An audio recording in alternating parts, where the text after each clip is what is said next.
الحمد لله وكفى سلام على عباده الذين اصطفى أما بعد أعوذ بالله من الشيطان الرجيم بسم الله الرحمن الرحيم لقد خلقنا الإنسان في كبد سبحان ربك رب العزة عما يصفون وسلام على المرسلين والحمد لله رب العالمين اللهم صل على سيدنا محمد وعلى آل سيدنا محمد وبارك وسلم لقد خلقنا الإنسان في كبد تحقیق ہم نے انسان کو مشقت کے لیے پیدا کیا، محنت کے لیے پیدا کیا۔ یہ پوری زندگی محنت اور مشقت ہے۔ کس کے لیے؟ آخرت کی کامیابی کے لیے۔ دنیا دار العمل ہے، آخرت دار الجزا ہے۔ دنیا دار الغرور ہے، آخرت دار السرور ہے۔ دنیا دار الفنا ہے، آخرت دار البقاء ہے۔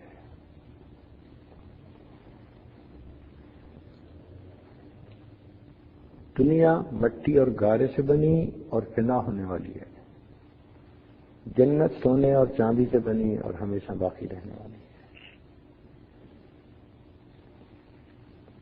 جس انسان کو دنیا کی حقیقت کا پتہ چلا وہ دنیا سے نفرت کیے بغیر رہ نہیں سکتا، اور جس انسان کو اللہ رب العزت کی عظمتوں کی معرفت حاصل ہوئی وہ اللہ سے محبت کیے بغیر رہ نہیں سکتا۔ تو ہم یہاں پر آرام کے لیے نہیں، کام کے لیے پیدا ہوئے ہیں۔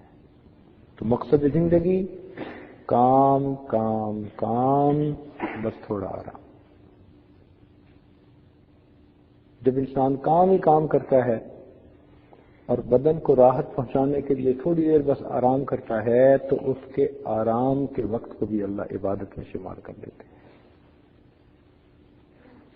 اس لیے حدیث پاک میں فرمایا نوم العلماء عبادت، علماء کی نیند بھی عبادت ہوتی ہے۔ اس کی وجہ کیا ہے کہ فرض کرو ایک کارپینٹر آپ کے ہاں کام کر رہا ہے، اب کام کرنے کے دوران اس کی جو مشین تھی اس کی بیٹری ڈسچارج ہو گئی اور اس نے اس کو چارجنگ پہ لگا دیا۔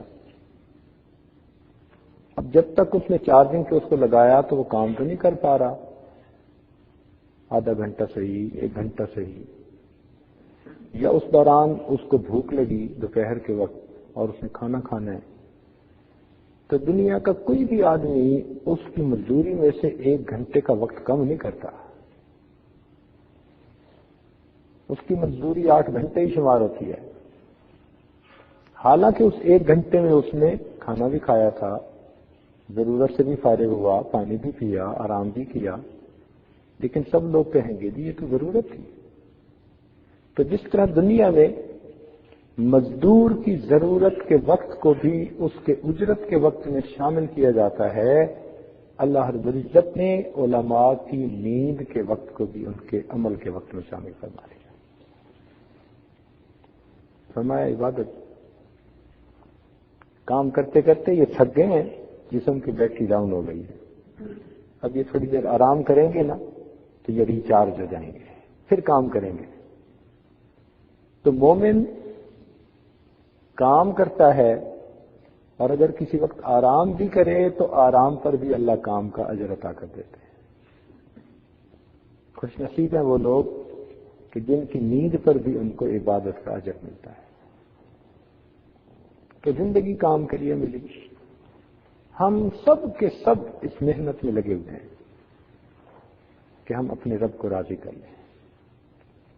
ان قریب یہ زندگی ختم ہو جائے گی،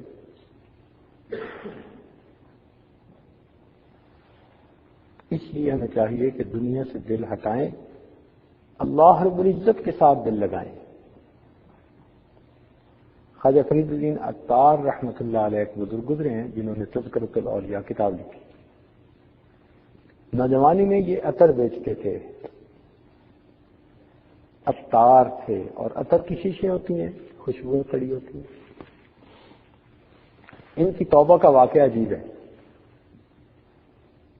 ایک آدمی ان کے ہاں داخل ہوا اور ان کی شیشیوں کو بڑے حیران ہو کر دیکھنے لگا، بڑے غور سے. پہلے تو یہ سمجھے کہ شاید کوئی خریدنے والا ہے، لیکن پھر انہوں نے محسوس کیا کہ یہ تو ایسے ہی دیکھ رہا ہے. تو ان پوچھا بابا جی کیا دیکھتے ہو؟ تو وہ کہنے لگا کہ میں یہ دیکھتا ہوں کہ تیری جان اتنی شیشیوں میں اٹکی ہوئی ہے، یہ کیسے نکلے گی؟ اور جب اس نے یہ بات کی نا کہ تیری جان اتنی شیشیوں میں اٹکی ہوئی ہے، یہ کیسے نکلے گی، تو جوان سے غصہ آیا طبیعت میں. کہنے لگے جیسے آپ کی نکلے گی ویسے میری نکلے گی. اس نے کہا کہ بیٹا میری تو ایسے نکلے گی. چادر اس کے پاس تھی، وہی سویا، کہتے لا الہ الا اللہ، اور لیٹا ہوا واقعی فوت ہو گیا. کہتے پھر میری تو ایسے نکلے گی. اللہ اکبر. مرتے مرتے دوسرے کی ہدایت کا سبب بن گیا. جب انہوں نے دیکھا کہ اللہ کا بندہ فوت ہو گیا تو دل پہ چوٹ لگی کہ واقعی جو محنت کرتے ہیں ان کے لیے پھر دنیا سے جانا کوئی مشکل نہیں ہوتا، اور ہم تو جھنجھٹوں میں پھنسے ہوئے ہیں، ہمارا کیا بنے گا؟ تب انہوں نے سچی توبہ کی، یہ نیک بنے، حتیٰ کہ پھر انہوں نے تذکرۃ الاولیاء کتاب لکھی. جنہوں نے محنت کی ہوتی ہے پھر ان کے لیے مرنا بڑا آسان.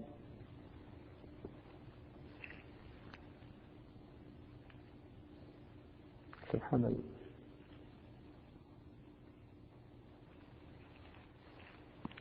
ہمارے سلسلہ نقشبندیہ کے ایک بزرگ تھے، آخری وقت قریب آ گیا، بیمار تھے، تو آخری وقت میں بس وہ اللہ کی یاد میں مست تھے. اچھا کئی ناواقف لوگ جو ہوتے ہیں نا، اللہ بچائے آخری وقت میں کہیں وہ پاس نہ ہو، اوپر والے بڑی مصیبت کرتے ہیں. وہ بیچارہ مر رہا ہوتا ہے اور یہ اس کو ہلا ہلا کے پوچھتے ہیں پہچانا میں کون ہوں، میں کون بات کر رہا ہوں، بولو تو صحیح. او خدا کے بندے، وہ ساری زندگی تمہارے ساتھ بولتا رہا، اب تو اس کے جانے کا وقت ہے. اس کو یکسوئی کے ساتھ اللہ توبہ کر لے. تو وہ کوئی وقت ہے بیوی کو پہچاننے کا؟ تھوڑی عمر بیوی کو پہچانا اس نے. اب پہچان کروا رہی ہے، مجھے پہچان رہے ہو میں کون ہوں؟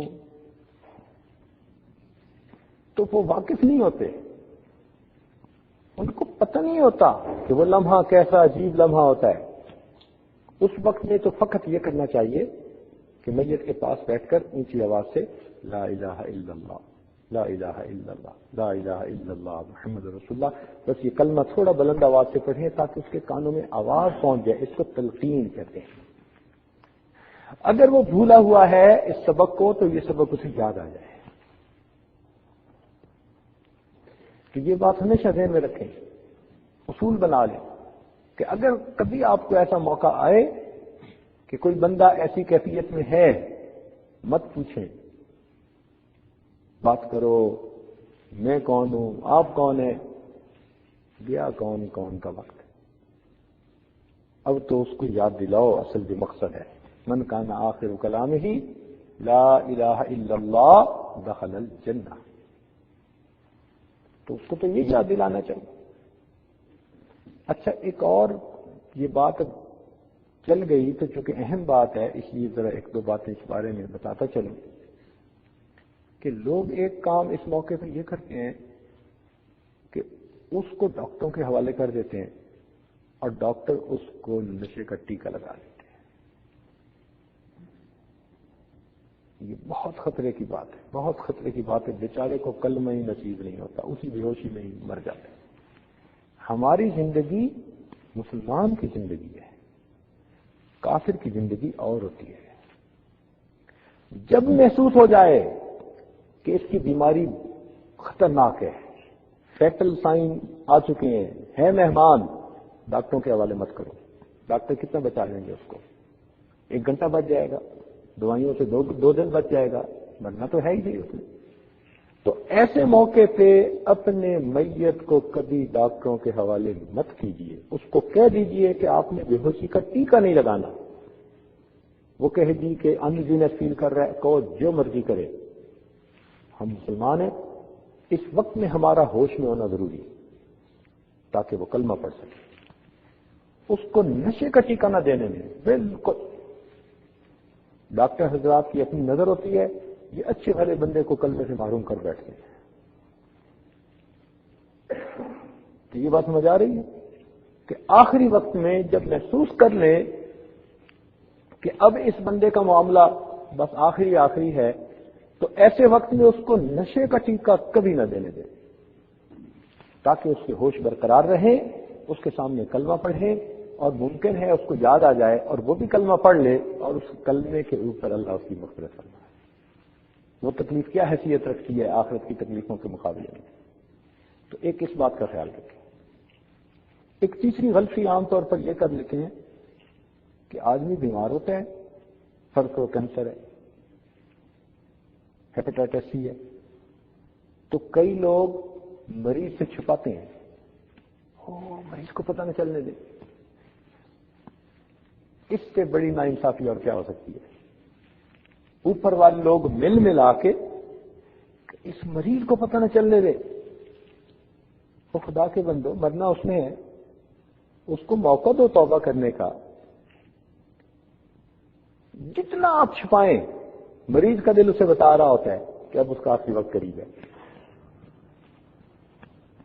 ڈاکٹر تسلیاں دے رہے ہوتے ہیں، مریض کہہ رہا ہوتا ہے اب میں نہیں بچتا، اس کے اوپر تو گزر رہی ہوتی ہے. تو مریض کو فیلنگز تو پہلے ہی ہوتی ہیں اب میرا وقت قریب ہے. اوپر والے چھپا کے اس بیچارے کو دھوکے میں رکھتے ہیں، تسلیاں دیتے ہیں. ڈاکٹر نے کہا تم ٹھیک ہو جاؤ گے، ایک دوائی آ رہی ہے استعمال کرو گے ٹھیک ہو جاؤ گے. نہیں، ایسے وقت میں ہم نے اس کو تسلی دے دی تو یہ اس کے ساتھ بھلا نہیں کیا، اس کو ہم نے بے خبری میں رکھا. جو بھی کیفیت ہے بتا دیجیے. یہ مومن کی موت کچھ اور موت ہوتی ہے، عام دنیا دار کی موت نہیں ہے.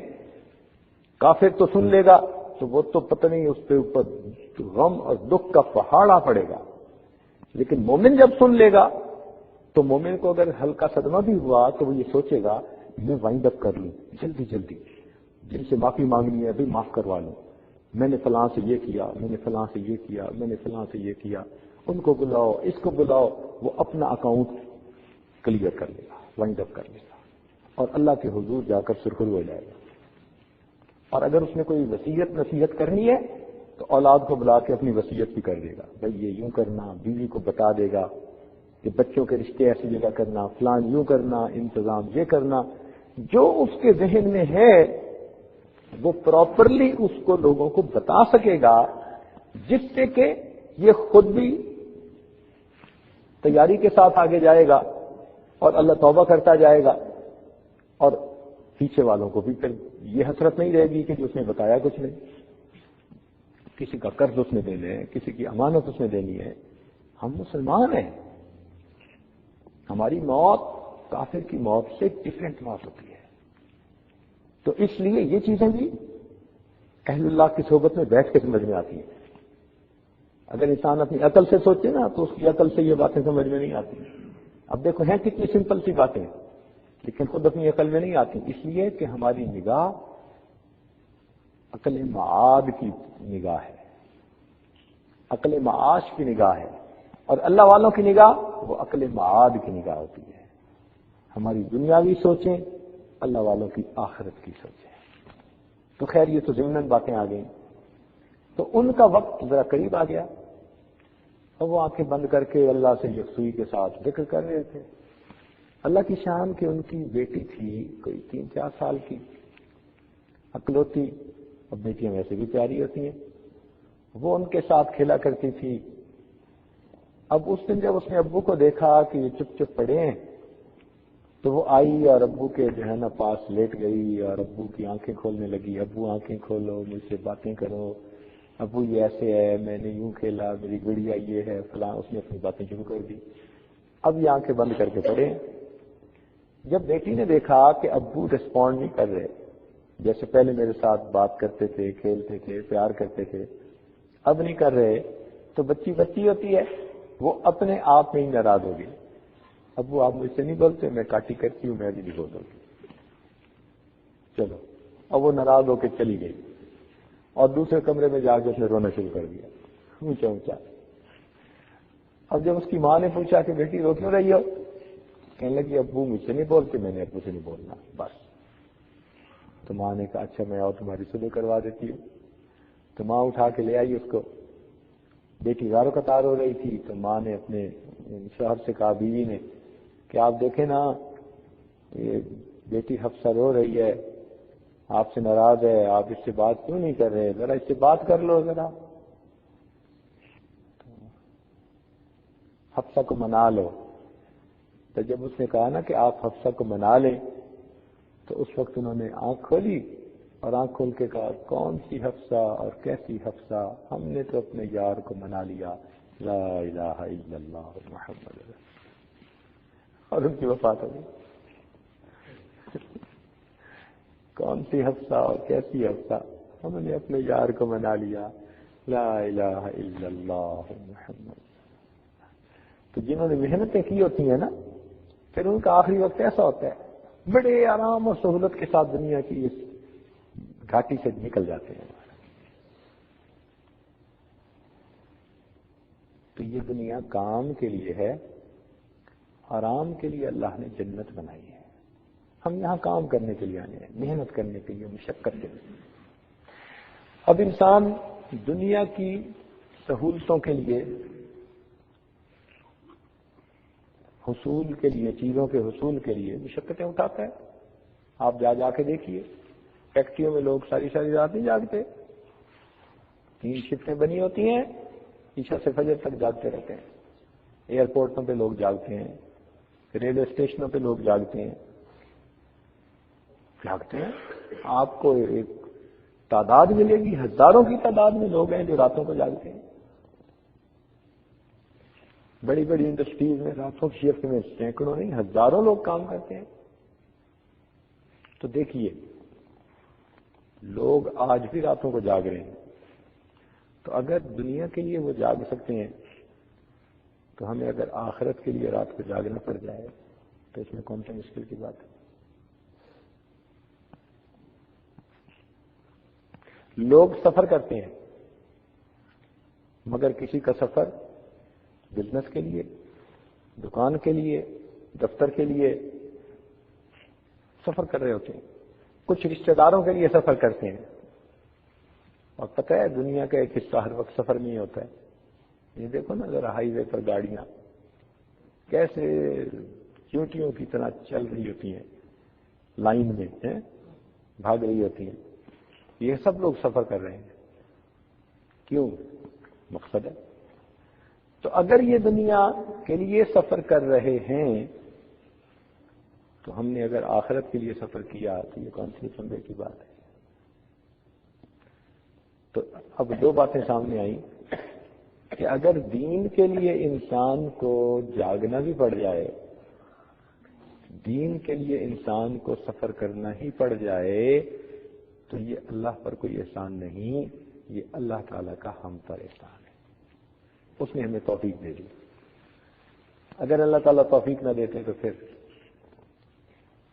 کتنوں کو توفیق نہیں ہے اس قسم کا سفر کرنے کی، بلکہ یہ توفیق بھی نہیں کہ وہ چل کے مسجد تک آ جائیں.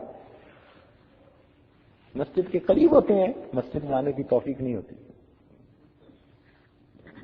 بلکہ ایک آدمی کو تو دیکھا کہ مسجد کی جو دکانیں بنی ہوئی تھی نا، ان میں وہ دکاندار تھا، مگر اس کو جماعت کی نماز کی توفیق نہیں تھی.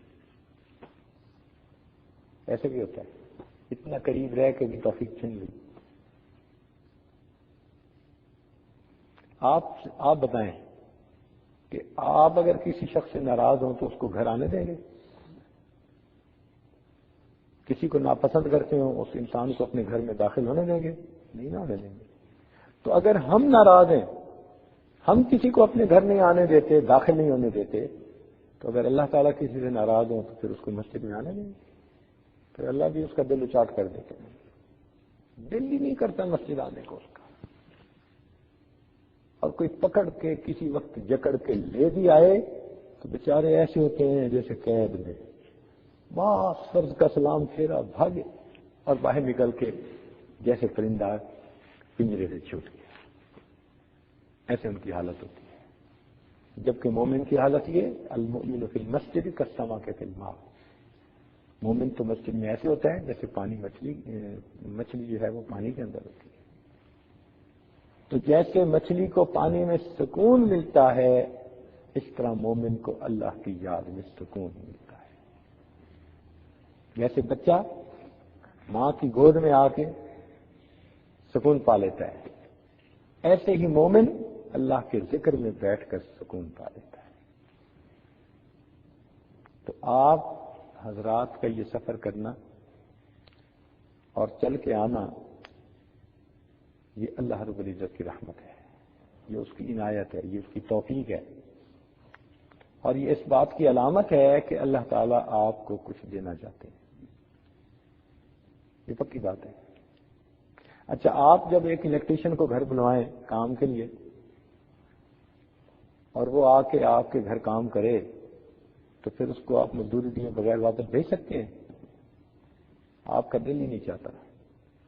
آپ کے شرافت نفس اندر جو ہے نا، وہ اس بات کو گوارا نہیں کرے گی کہ اس بندے نے تو کام کیا اور آپ اس کی پیمنٹ کے بغیر اس کو کہیں گے کہ جاؤ۔ تو جب اللہ رب العزت نے آپ کو دنیا کے کاموں سے فارغ کروا کے ایک نیک مقصد کے تحت اپنے گھر میں بلا لیا، تو کیا وہ آپ کو یہاں سے خالی واپس بھیج دے؟ جبکہ وہ خزانوں کا مالک بھی ہے، وَلِلَّهِ خَزَائِنُ السَّمَاوَاتِ وَالْأَرْضِ، کہ اس کے ہاتھ میں زمین اور آسمان کے خزانے ہیں، وہ کہاں اس سے گوارا فرمائے؟ اس لیے آپ کا یہاں آ جانا اس بات کی دلیل ہے کہ پروردگار آپ کو کچھ دینا چاہتے ہیں۔ الحمدللہ ثم الحمدللہ۔ جو سفر آپ نے کیا، اس طرح کے سفر دنیا میں بہت لوگوں نے کیے، اور ان لوگوں کا نام اللہ والے، علم والے، عمل والے، محبت والے، بہت سفر کیے، طلب علم میں سفر کیے۔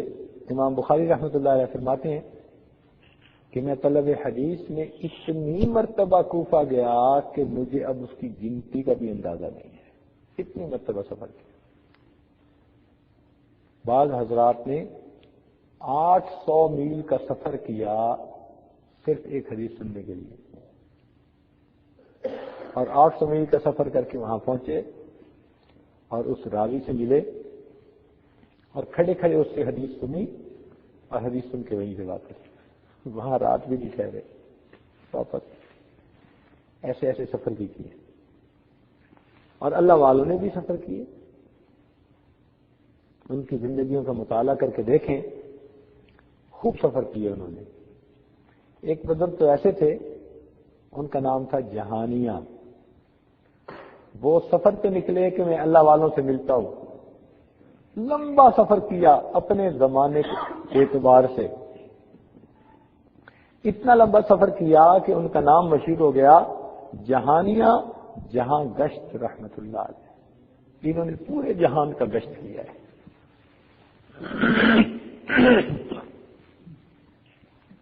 تو جہانیہ جہاں گشت رحمت اللہ علیہ، ان کا نام پڑے۔ تو سوچئے لوگوں نے اللہ کے لیے، اللہ کی محبت کے لیے کتنے سفر کیے، کیسے سفر کیے۔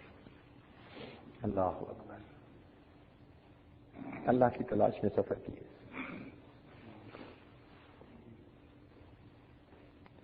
خواجہ معین چشتی اجمیری رحمۃ اللہ علیہ نے بنگال کا سفر کیا، کئی سالوں کے بعد واپس پہنچے تو ان کے فارسی کے تو اشعار ہیں لیکن کسی نے اردو میں ترجمہ کیا، تجھ کو جہاں میں ڈھونڈا تجھ کو کہیں نہ پایا،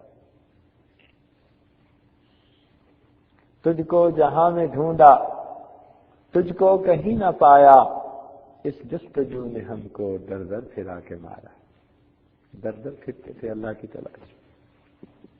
کتنی محبت ہوگی ان لوگوں کے دلوں میں جو اللہ کی تلاش میں یوں اس شاخ کی مانند صحرانہ وردی کرتے تھے، کبھی ادھر جاتے تھے کبھی ادھر جاتے تھے، محبوب کی خوشبو کہیں سے نصیب ہو جائے۔ تو پہلے زمانے میں ایسے سفر کرنے کی عادت عام تھی، آج یہ عادت گھٹ گئی ہے۔ بہرحال اگر کسی کو نصیب ہو تو وہ خوش نصیب۔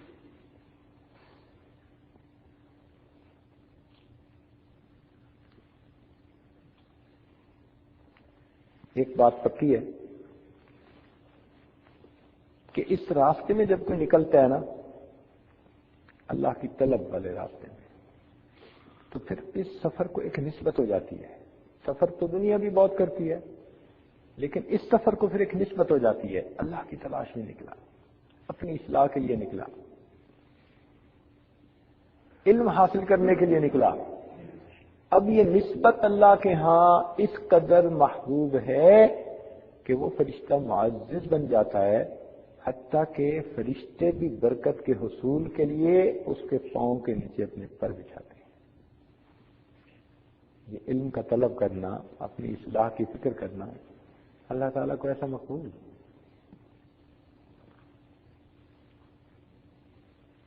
تو بھائی ہمارا نام بھی اس فہرست میں آئے گا نا جو اللہ کی تلاش میں نکلے۔ سچی بات ہے کہ ہم تو پوری زندگی جب بھی اپنے مشائخ کی خدمت میں جاتے تھے نا، تو یہی سوچ کے جاتے تھے میں اللہ کی تلاش میں جا رہا ہوں، میں اللہ کی طلب میں جا رہا ہوں۔ تو ہم تو اپنے دوستوں کے ساتھ جاتے تھے اور اس خوشی سے چلتے تھے جس خوشی میں دلہا اپنی برات کے ساتھ چلتا ہے، ایسے خوش ہو کے چلتے تھے، اللہ کی تلاش میں نکلے، اللہ کو ڈھونڈنے کے لیے، اللہ کو پانے کے لیے۔ سبحان اللہ، یہ سفر ہی عجیب ہے، سوچ سوچ کے خوشی ہوتی ہے۔ تو اب آپ کے اس سفر کو نسبت ہو گئی اللہ والوں کے سفر کے ساتھ۔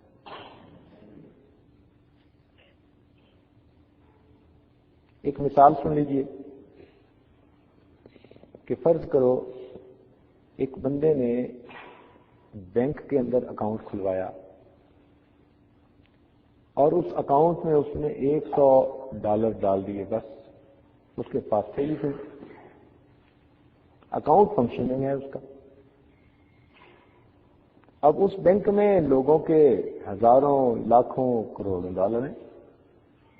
اب بتائیں کہ جب بھی لسٹ بنے گی کہ اس بینک کے اکاؤنٹ والے کون کون ہیں، تو اس $100 والے کا نام آئے گا کہ نہیں آئے گا؟ اگرچہ ہیں $100 تھوڑے سے ہیں، لیکن اکاؤنٹ ہولڈرز کے جب بھی نام لسٹ بنے گی اس کا بھی نام لسٹ میں آئے گا، اکاؤنٹ ہے۔ تو یوں معلوم ہوا کہ قیامت کے دن جب اللہ رب العزت اپنے عاشقوں کی لسٹ منگوائیں گے جو میرے راستے میں نکلتے تھے، جو میری تلاش میں زندگی کا وقت فارغ کر کے محنت کرتے تھے، سیکھتے تھے میرے نام کو، فرشتوں سے فرمائیں گے کہ بتاؤ ان کی فہرست کون سی ہے۔ تو اگر ہم نے یہ سفر کیا تو پھر ہمارا بھی اس فہرست میں نام ہوگا کہ نہیں ہوگا؟ ہوگا نا، انشاءاللہ، انشاءاللہ، پکی بات ہے۔ کہیں شیخ عبدالقادر جیلانی ہوں گے، ان کا نام ہوگا، کہیں امام غزالی رحمۃ اللہ علیہ کا نام ہوگا، کہیں مجدد ثانی رحمۃ اللہ علیہ کا نام ہوگا۔ سبحان اللہ۔ اور حضرت مجدد ثانی رحمۃ اللہ علیہ تو ماشاءاللہ گھر سے نکلے تھے حج کی نیت کر کے، سرہند سے جب دہلی پہنچے تو خواجہ باقی اللہ رحمۃ اللہ علیہ کے بیعت ہو گئے، مرید بن گئے، اور حج کا ارادہ ترک کر کے وہیں پر رہے حتیٰ کہ اللہ نے ان کو مجدد ثانی بتا دیا۔ ماشاءاللہ، کہنے لگے نکلا تو تھا بیت اللہ جانے کے لیے، لیکن اب تو مجھے یہاں رب البیت جو ہے اس کا وصل مل رہا ہے، وہاں جاتا تو بیت کا وصل ملتا، یہاں پر ہوں تو رب البیت کا وصل مل رہا ہے، وہیں پر زندگی گزار۔ اللہ، تو اس لیے یہ اللہ رب العزت کی رحمت ہے کہ پروردگار عالم نے ہمیں کچھ وقت فارغ کر کے اس جگہ پر اکٹھے ہونے کی توفیق عطا فرمائی۔ آپ بھی مسافر اور یہ آج بھی مسافر، تو ہم سب مسافر ہیں۔ اور اللہ تعالیٰ مسافروں کی دعائیں قبول کرتے ہیں، حدیث پاک ہے، پکی بات ہے۔ تو انشاءاللہ اس سفر کے دوران یا اس اسٹے کے دوران آپ مراقبے بھی کریں، دعائیں بھی مانگیں، اپنے وقت کو فضول لایانی باتوں سے بچائیں، ہر وقت وقوف قلبی کا خیال رکھیں، ہر وقت وقوف قلبی۔ شیخ کے پاس بیٹھے ہیں تو رابطہ قلبی، آئے جو اسی مقصد کے لیے، کوئی بات ایسی نہ کرے جو غفلت والی بات ہو۔ آپ یوں سمجھیں کہ یہ وقت امانت ہے، اور اس امانت کے وقت کو میں نے اللہ تعالیٰ کے حکم کے مطابق گزارنا ہے۔